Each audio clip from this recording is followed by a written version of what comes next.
ሌባው መነኩሴ። ሰላም ጤና ይስጥልኝ ተመልካቾቻችን፣ ዛሬ አንድ ልብ የሚነካ አስተማሪ ታሪክ ይዤላችሁ መጥቻለሁ።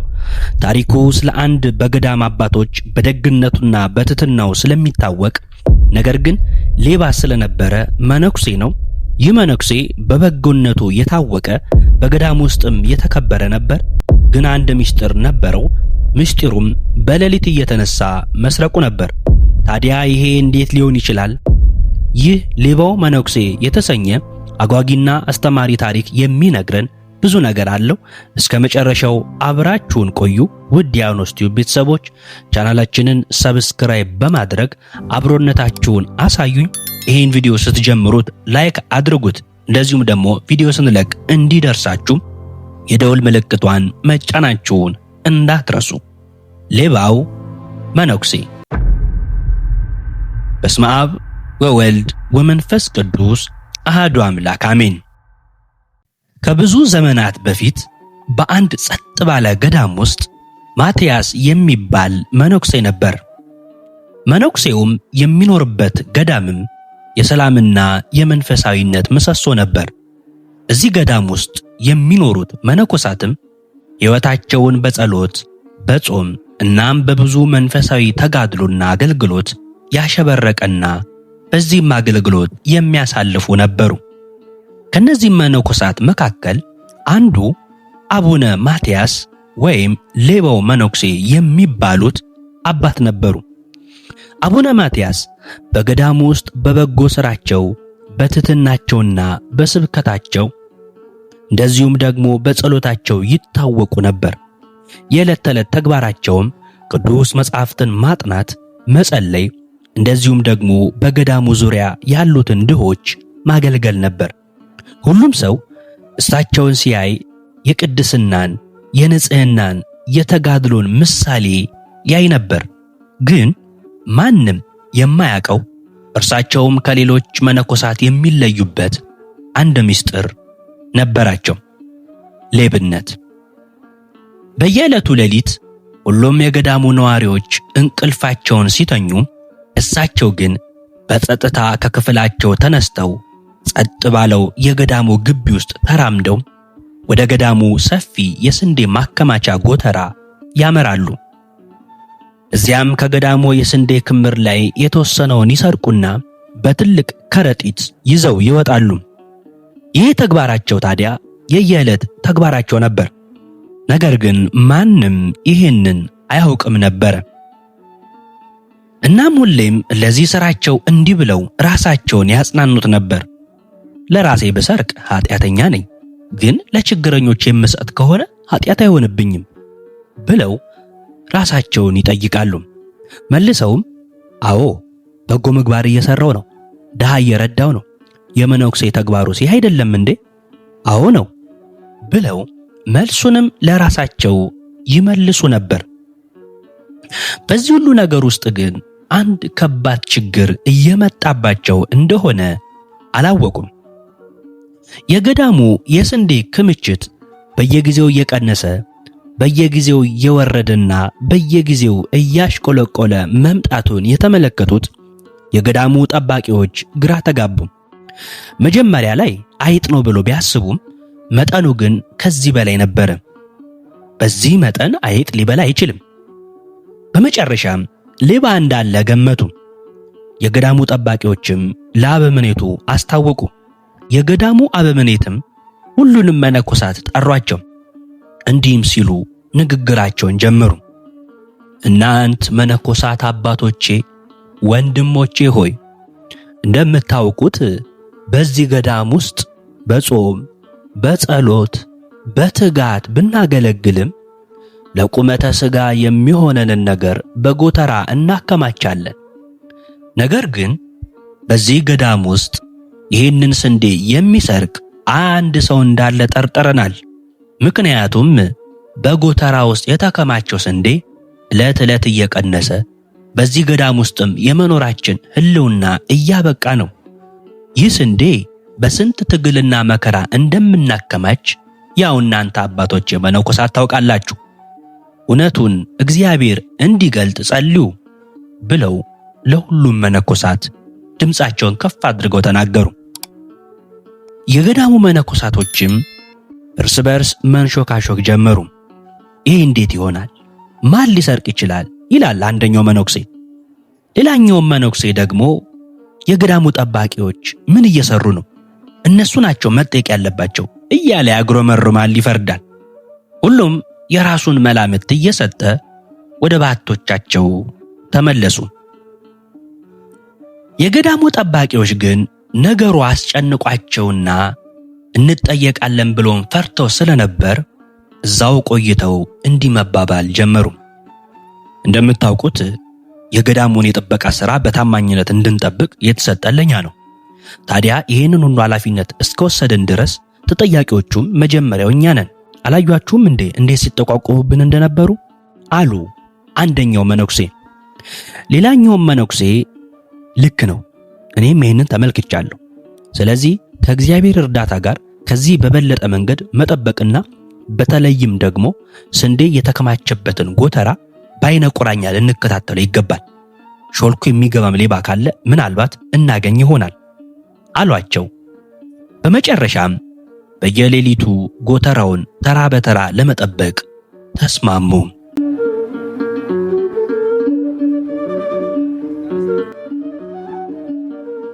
በዚህ ሁኔታ ውስጥ ሆነው መነኩሴው ማትያስ እንደ በፊቱ ጎተራ ውስጥ ገብተው ስንዴ መስረቅ በቀላሉ ማግኘት አቃታቸው። እሳቸው ሲያስጨንቃቸው የነበረው ግን ይህኔ እነዛ ምስኪን ድሃ ሰዎች እየጠበቁኝ ይሆናል የሚለው ጭንቀት ብቻ ነበር። አንድ ቀን ምሽት ግን የገዳሙ ጠባቂዎች በጎተራው አቅራቢያ አለመኖራቸውን አስተውለው ወደ ጎተራው ስንዴ ማከማቻ ገቡ። በከረጢትም ስንዴ ሞልተው ያዙ።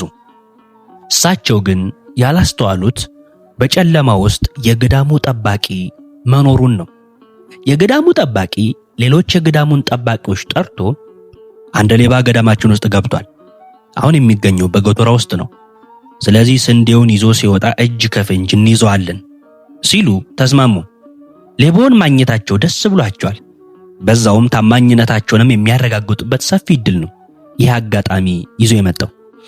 አባ ማትያስ ወይም መነኩሴው ማትያስም ስንዴውን ይዘው ሲወጡ በድንገት ከጨለማ ውስጥ የገዳሙ ጠባቂዎች ብቅ አሉ። ፋኖሳቸውንም በእርሳቸው ላይ አበሩ። አቡነ ማትያስ እጅግ በጣም ደነገጡ። ከምንም በላይ ደግሞ የገዳሙ ጠባቂዎች ከአቡነ ማትያስ በላይ ደነገጡ። እነሱ የጠበቁት ሽፍታ፣ ቀማኛ፣ ሌባ ነበር። ከፊታቸው የቆሙት ግን በገዳሙ እንደ ቅዱስ የሚታዩት ሰባኪው፣ ጸሎተኛው፣ ትሑቱ አባት፣ በሁሉም የሚወደዱት አቡነ ማትያስ ነበሩ። እጅግ በጣም ጨነቃቸው፣ ግራም ገባቸው። አሁን ይህንን ምን ብለን እንናገራለን ብለውም ተጨነቁ። በዚሁ ሁሉ ሁኔታ ውስጥ ግን የማይነጋ የለም፣ ነጋ። በማግስቱ ጠዋት ገዳሙ በድንጋጤ ተሞላ። ወሬውም በሁሉም መነኮሳት ጆሮ ደርሶ ነበር። የገዳሙ አበምኔት ወይም አስተዳዳሪ ሁሉንም መነኮሳት በአስቸኳይ ጠሩ። መነኮሳቱም ልክ እንደዚህ ቀደሙም እሳቸውማ እንደዚህ አያደርጉም፣ ጠባቂዎቹ ሆን ብለው ያቀነባበሩት ሴራ ነው እያለ አሁንም ይፈርዳል። አንዳንዱ መነኮሳት ደግሞ አሁን ማን ነው የሚታመነው እያለ ያጉረመርማል። እንዲህና እንደዚያ እያወሩ ሁሉም መነኮሳት በአንድ ላይ ተሰባሰቡ። አቡነ ማትያስም በገዳሙ መነኮሳትና በገዳሙ አበምኔት አለቃ ፊት ቀረቡ። ሁሉም ሊያምን አልቻለም። እንዴት እንዲህ ያደርጋሉ? እሳቸው አቡነ ማትያስ እንዲህ ያለ ተግባር ሊፈጽሙ አይችሉም ብሎ ሲያጉረመርሙ አበምኔቱ ሁሉም ጸጥ እንዲሉ በእጃቸው ምልክት ሰጡ። አበምኔቱ አዝነዋል። እሳቸው እንዲያደርጋሉ ብሎ በፍጹም አልጠበቁም። እንደውም በቀጣይ የገዳሙ አስተዳዳሪ እሳቸው ነው መሆን ያለባቸው ብለው በፈቃዳቸው ኃላፊነታቸውን ሊሰጧቸው ወስነው ነበር። ምክንያቱም በገዳሙ አባቶች ሁሉ ይወደዳሉ። የጸሎት ሰው ናቸው። የቅድስና ተምሳሌትም ናቸው። ትጉ፣ ታታሪ፣ ትሁት፣ ሁሉንም በእኩልና በፍቅር የሚወዱ ናቸው። አበምኔቱ በረጅሙ ተነፈሱ። በከባድ የልብ ስብራትና ሐዘን ሆነው እንዲህ ሲሉ ጠየቁ። ልጄ ማትያስ ይህ እውነት ነውን? ለምን እንዲያደረግ ብለው በተሰበረ ልብ ጠየቁት። አቡነ ማትያስን አዎ አባቴ እውነት ነው ሰርቄአለሁ እያሉ በሐዘንና በለቅሶ መለሱ። በዚህ ሰዓት ሁሉም መነኮሳት ደነገጡ፣ ማጉረምረም ጀመሩ። ይገርማል እንዴት እንዲያደርጋሉ ብለው መሾካሸካቸውን ቀጠሉ። አንዴ ውደቅ እንጂ ዱላ የሚሰነዝርብ ሰው ብዙ ነው። አቡነ ማትያስ ድምፁ ሲቀንስላቸው እንዲህ ብለው ቀጠሉ። ግን ለራስ አይደለም፣ ለነዚያ ምግብ ለሌላቸው ለሚያለቅሱ ሕፃናት፣ ለተራቡ ድሆች፣ ለተቸገሩ ምስኪኖች ነው የሰረኩት። አባቶቼ እግዚአብሔር ምስክሬ ነው፣ አንድም ቀን ለራሴ ጥቅም አውየው አላውቅም ብለው መለሱ። አዎ ሰርቄአለሁ፣ እግዚአብሔር እንዲምረኝም ተስፋ አደርጋለሁ አሉ። ቀጠሉና የመንደሩም ችግረኞችና ምስኪኖች ተጠሩ። እውነት መሆኑንና አለመሆኑን ከመንደሩ ድሃ ነዋሪዎች ወይም ችግረኞች ለማረጋገጥ ለገዳሙ አበምኔትና አባቶችም እነዚህ የተጠሩት ችግረኞች ተናገሩ። አዎ አባቶቼ፣ ሁሌ በሌሊት በራችን ጋር ስንዴ ይቀመጣል። ጠዋት ስንነሳ ይህንን እናገኛለን። ግን ከየትና ማን እንደሚያመጣው አናውቅም። እኛ ይህንን ስንሰማ ማን ነው ቸር እጁን ይዘረጋልን ብለን መልካቸውን ለማየት ጭምር ነበር የመጣ ነው። ግን እኛንም ይቅር በሉን፣ መሰረቁን አላወቅንም። ብቻ በረሃብ ከመሞት ብለን እያመጣ ሳናየው የሚሰጠንን ሰው ከልባችንን መርቀው ነበር ብለው ተናገሩ። ለካ አባ ማትያስ መነኩሴው ማንም ሳያቸው በድብቅ ከውዳሴ ከንቱም ለመሸሽ ይሰጧቸው ነበር። ይህንንም ደግሞ ሕዝቡ አያውቅም ነበር። ማን እንደሚመጸውታቸው፣ ማን እንደሚረዳቸው፣ ማን በሌሊት ስንዴ እያመጣ እንደሚሰጣቸው ሚያውቅ አልነበርም። ይህንን ንግግር ሲሰሙ አበምኔቱም የገዳሙ መነኮሳትም ልባቸው ተነካ። ይበልጥ ለሳቸው ያላቸው ፍቅር ጨመረ። ምንም እንኳን በመስረቃቸው ቢያዝኑም፣ ነገር ግን ድርጊቱ ከገዳሙም የሚያስባርር ድርጊት ነበር። አበምኔቱም ሁሉንም ጸጥ ካሰኙ በኋላ በለሰለሰ ግን በቆራጥነት እንዲህ አሉ። ልጄ ሆይ ልብ መልካም እንደሆነ አውቃለሁ። ይህንንም ለክፋት እንዳላደረግከው ተረድቻለሁ። እነዚህ ምስኪን ሰዎችም መስክረዋል። ስለዚህ ገዳሙ ሁሌ በሳምንት ከገዳሙ ስንዴ ለእነዚህ ምስኪኖች ተቆራጭ ያደርጋል። ከዚህ በኋላ የገዳሙ አንድ አካል ናቸው። አንተም ለድሆች ያዘንክበት ልብህንም አደንቃለሁ። ነገር ግን ልጄ ማትያስ በቆሸሸ ውሃ ቆሻሻ ልብስ ሊታጠብ እንደማይችል ሁሉ በኃጢአት ሥራ ጽድቅን መፈለግ ደግሞ የከፋ ኃጢአት ነው። መልካም ተግባር በመልካም መንገድ መፈጸም አለበት። ዓላማው ጥሩ ቢሆንም እንኳን መንገዱ ትክክል መሆን አለበት። እንዲህም ሲሉ ወሰኑባቸው። አቡነ ማትያስ ባደረጉት ስህተት ተጸጽተዋል። ለተወሰነ ጊዜም ወደ በረሃ ሄደው ንስሐ ይግቡ። በረሃው ለጸሎትና ለንጽጽር የሚመች ቦታ ይምረጡ። አቡነ ማትያስም በከባድ ሐዘን ገዳሙን ለቀው ጉዞ ጀመሩ።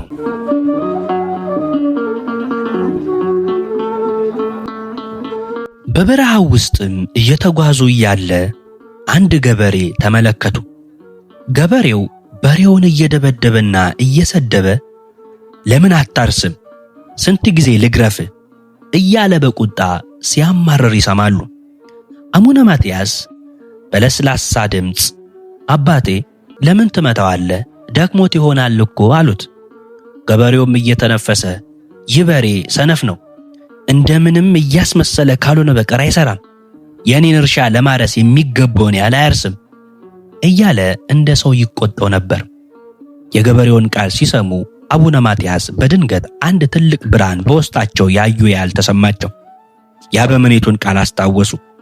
በቆሸሸ ውሃ ቆሻሻ ልብስ ሊታጠብ አይችልም የሚለው ቃል ደግሞ ደጋግሞ መጣባቸው። ከዚህ በኋላም እግዚአብሔርንም ሆነ ሰዎችን በትክክለኛው መንገድ ብቻ ለማገልገል ወሰኑ።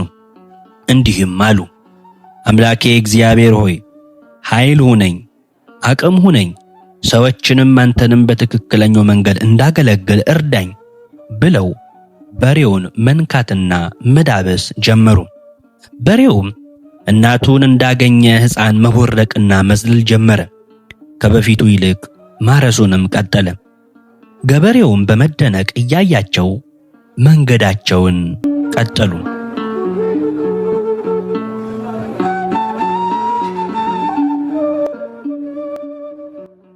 እንዲህም እያሉ ያስቡ ነበር። መልካም ነገር ለማድረግ የሌላን ንብረት መስረቅ አይቻልም።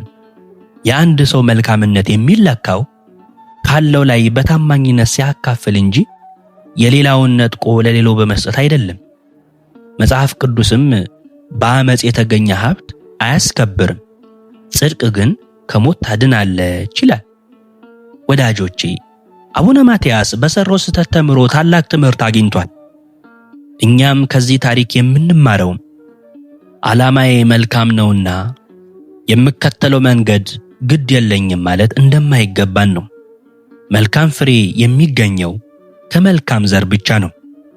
በሌላ ሰው እንባ ላይ የሚገነባ ደስታ፣ በሌላ ሰው እንባ ላይ የሚገነባ ሀብት ወይም በሌላ ሰው ንብረት ላይ የሚደረግ ምጽዋት በፈጣሪ ዘንድ ዋጋ የለውም። እውነተኛው ምጽዋት በበጎነትና በንጹህ ልብ የሚመነጭ በጽድቅ መንገድ የሚመጣ ነው።